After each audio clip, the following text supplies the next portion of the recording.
عايز تتخلص من التفكير المفرط في موقف محرج حصلك؟ تعالى شوف الفيديو ده. لو حصلك موقف محرج وانت معرفتش ترد عليه، او موقف وحش وقاعد عمال بتفكر في الموقف، او عمال تجيب في مواقف قديمة وبتفكر فيها وتندم وتقول يا ريتني قلت كذا، يبقى ركز معايا وتعالى اقولك معلومة مهمة جدا. لازم تفهم ان احنا الوعي بتاعنا درجات. يعني ايه الوعي بتاعنا درجات؟ يعني انا الوعي بتاع مخي دلوقتي وتركيزه غير الوعي اللي هيكون بعد شوية.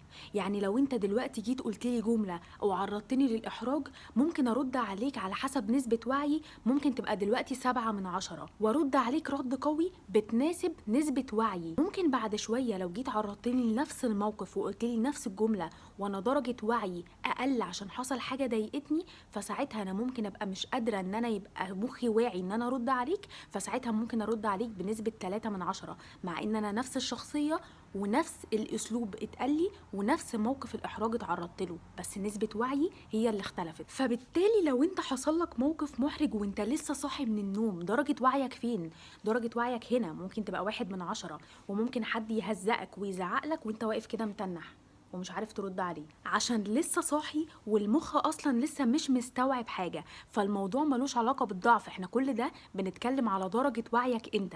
استنيت شويه وفوقت وشربت القهوه او النسكافيه بتاعك وجالك نفس الشخص بالظبط وعرضك لنفس الموقف المحرج بنفس الاسلوب وكل حاجه كانت هي، ساعتها لا، تعالى لي بقى رد عليك، لان درجه وعيك بقت فين؟ بقت هنا.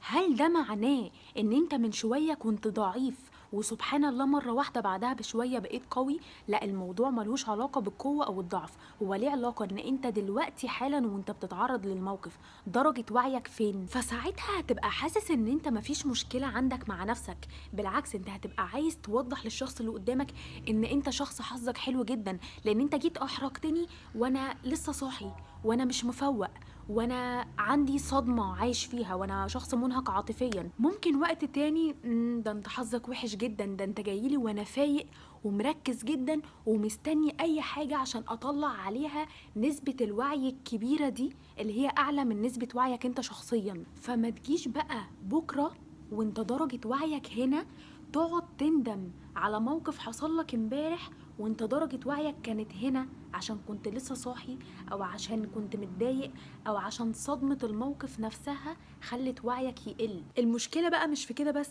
المشكلة ان انت اليوم اللي بعديه بيبقى درجة وعيك ممكن في النص شوية، فبتروح تفكر في نفس الموقف وترد ردود في دماغك على حسب درجة وعيك اللي هي في النص شوية دي. يبقى انت عمال تاخد الموقف نفسه وتحطه في كل درجات الوعي اللي في حياتك وانت لسه صاحي، وانت بعدها بشوية، وانت في الشغل، وانت فايق جدا، وانت متضايق شوية، وتروح مقارن كل الردود مع بعضها ويقعد يجيلك ردود احسن هنا وردود احسن هنا وردود احسن هنا. طيب الردود نفسها اللي احنا بنقولها للشخص اللي قدامنا دي بتجيلنا منين؟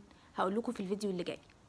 وما تنسوش لو انت عندك مشكلة في الموضوع ده او اي موضوع تقدر تبعتلي كلمة سيشن وهقولك كل التفاصيل الخاصة بالحجز، عشان لو حابب تحل مشكلة معينة عندك او تحكيها.